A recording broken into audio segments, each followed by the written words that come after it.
every case that come at me, I'm gonna bring it to you. You officially my employee of the month. If Tommy wouldn't have showed up, me and you would be on top. I mean, you just stepped over me. It was unanimous. Look harder at Tommy Lee. It's been handled. I'm gonna have so much fun killing you. Now, today we're going to be going through all the exclusive images and clips for episode 7. It's an episode where alliances will no doubt shift, especially after what we saw in episode 6. We're going to be seeing some unlikely alliances form, relationships have changed, some for the good, some for the bad, and I do think it is time to raise the stakes. Gary Lennon teased that some of these characters will be losing out in each triangle, so with these shifting alliances, the flip of the chessboard as I like to call it when we get to around the halfway point of any power season, it's time for those characters to be pushed out of those triangles. I've been talking about a potential alliance with Tommy and Shanti for a very long time. We've been speaking about it over the past couple of weeks on this channel, and that's what I do think we'll start to see form in episode 7. Tommy continues to press Stacy Marks, there's a whole Maria and the baby storyline, we know Vic has started to make moves of his own already, and then there's also the main event, the vote with the coalition and Tommy versus Diamond, Tommy being forced out of CBI. So, as usual, we are going to be running through a quick preview for all things episode 7. But first up, let's take a look at the title and synopsis. Now, the title for episode 7 is Lines in the Sand, and the synopsis reads, while some relationships are mended, other brewing tensions reach boiling point, setting the stage for unlikely alliances. Now, I do think there's only one place to start, and that's the vote with the coalition. In episode 6, we saw Janard and Diamond making a move of their own behind Tommy's back. That was with Madame Wu and fentanyl. Diamond said they were going to put it to a vote with the coalition in episode 7, which we are going to see at some point, which will no doubt give Tommy pretty much no say in the matter. So we're going to see that vote in episode 7, we're going to see the coalition most likely probably say yeah to running fentanyl, and that's what's going to start the beef between Tommy and Diamond. The vote, along with everything that's been brewing in the background slowly between them from season 3 and also in season 2, it is going to come to a head in episode 7. We've also got Janard in the barbershop basement. No doubt he's going to continue to whisper in Diamond's ear that Tommy's this, Tommy's that, do we really need Tommy? Maybe even goes as far as to saying they don't need Tommy full stop. They don't need Tommy and they don't need Che if they're getting fentanyl from Madame Wu. Janard will definitely be doing Janard things and saying Janard things in episode 7, as he always will, and that will only aggravate Diamond even more, which will all then lead to this particular moment. Tommy versus Diamond. We're honestly in for a crazy insane scene. We've got Bones, Janard, D-Mac and Marshall, they're going to be watching on in the background.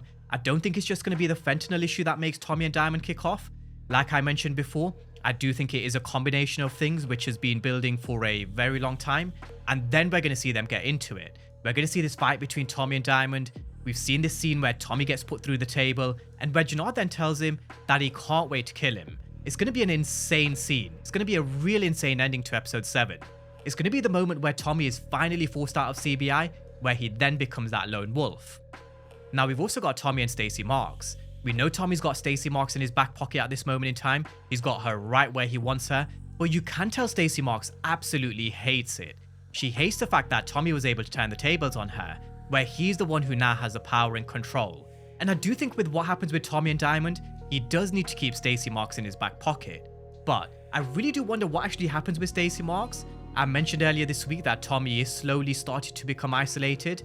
They're slowly starting to take things away from him, such as his coalition, his organization. At some point, we also all expect JP to bite the dust as well. They're also going to take that away from him. What if they were to take this away from Tommy as well? Where would that leave him? Where would that actually also leave Stacy Marks? Because Tommy's actually the one who's giving wins to Stacy Marks, and is actually funneling cash through Pageant Inc. towards her campaign. Gary Lennon did tease Pride Season 3 we're going to see a loser in each triangle. Well, I do think we're probably getting closer to that moment where we are going to start to see a loser in this particular triangle. But with Stacy Marks, she's going to have to put on a brave face, give another speech, which, going by the last few, I probably wouldn't be surprised if this turned out to be her last. Now, with Tommy and Shanti, we've been talking about Tommy and Shanti potentially creating an alliance for the past couple of weeks, because honestly, you could just kind of sense it, you could feel it, with the direction they were taking Janard and Shanti's relationship. With the direction they were taking Tommy, Diamond, and the CBI's relationship, it just makes sense for them to come and work together, because all of a sudden, their interests do start to align, especially more so after episode 7. We're going to see Janard and Shanti's relationship basically reach the point of no return. Not only did Janard go and see Che without Shanti in episode 5, he also made a deal with Madame Wu and the Chinese with Diamond as well. So it's pretty much over for Jenard and Shanti. We're going to see her taking a baseball bat to Jenard's car, and now the question really is, what's her next move? Is a partnership with Tommy really a long-term solution, or is it impossible based on what we know about Shanti? She's someone who's been plotting and scheming to get rid of Tommy in the background, which was actually when he was the head of this coalition.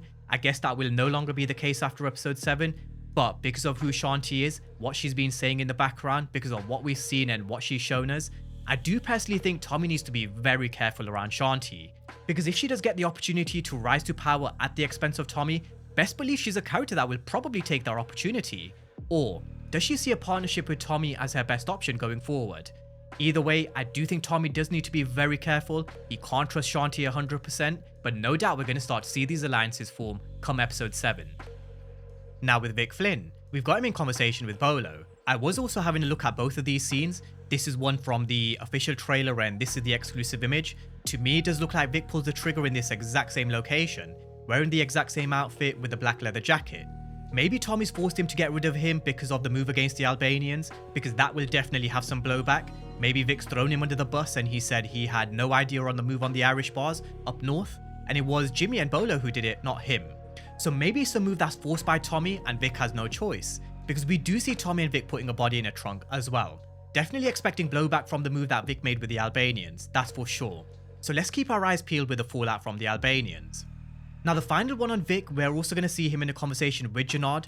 No doubt we're going to hear the same things from Jenard on Tommy Egan, but he'll also be telling Vic that if Tommy Egan didn't come to town, they'd be the ones who'd be on top. They'd be running things, which I do have to strongly disagree with. It's no doubt something I will talk a bit more in detail in my breakdown for episode 7. I've got a lot of thoughts on that particular statement, but they wouldn't be anywhere near the top, that's for sure. But with Tommy being close to being forced out of the CBI in episode 7, will he actually have that much control over Vic going forward? Especially if he does create an alliance with Jenard and CBI. In my opinion, if I were in Vic's shoes, I'd probably side with CBI to get out from under Tommy's boot. Now on Tommy and Maria, we've got them with potentially the baby scan picture. He's also changed his couch that got shot up by Claudia in episode 5.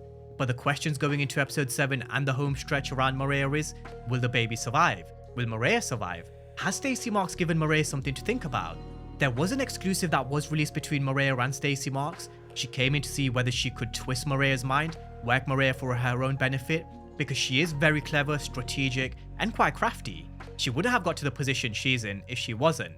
We spoke about how she hates being under Tommy's thumb, and this is one of Stacy Marks' way to try and get out from under Tommy. She's come to see Maria, she peeped the baby grow in the background, and the pregnancy books as well, and that's what we're going to see her play on. In my opinion, Stacy Marks is kind of getting a bit too close by coming to Maria, warning her about Tommy. Tommy definitely won't stand for it, that's for sure. And I do think this cat and mouse game between Tommy and Stacy Marks will end pretty soon, because Stacy Marks hates the fact that she's under Tommy's thumb. So let's see what Tommy makes of Stacy Marks coming to see Maria. Now with Miguel Garcia, we all know he's in trouble. He received the Mexican passion flower towards the end of episode 6, and I do actually think this may be the moment where he gets caught by the Marquez cartel. I don't think he will die in episode 7, I think it's way too soon, and there is a lot more that we still need to see, but this definitely is something to keep in mind. Someone will try and get the jump on Miguel, maybe even have him at gunpoint, maybe Titus, who is Ortega's new hitter, will be coming for him. So these couple of scenes are definitely ones to keep in mind for episode 7, when it does come to Miguel.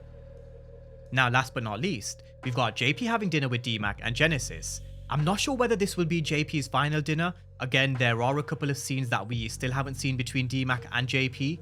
If and when we do see JP's death, I think that probably comes around the episode 8 mark. Episode 8 is normally a big one in the world of power. I do think episode 7, maybe they build up JP and D-Mac's relationship, introduce him to Genesis, bring them back together as more of a family, as more of a unit. Does D-Mac even consider going to school like Genesis suggested? I can see a scenario where he does actually say yeah, and then the death of JP completely flips it upside down again. That's something I can definitely see happening. But no doubt, we know what they're building up to with dinners and scenes like this. With that being said, that's a preview for all things episode 7. It's been a great season so far. I have no doubt it continues to deliver. It's going to be an insane episode with what we're going to see between Tommy and Diamond. And let's see if they've got any other surprises up their sleeve this week. We're getting closer and closer to episode 9 and 10 and the final moments of this season. So as each episode passes by, the stakes definitely do become higher and higher. But drop all your thoughts down below in the comment section. As always, I will catch you guys back here sometime, maybe late morning or early afternoon for my breakdown for episode 7. But as always, thank you guys for watching and I'll see you next time.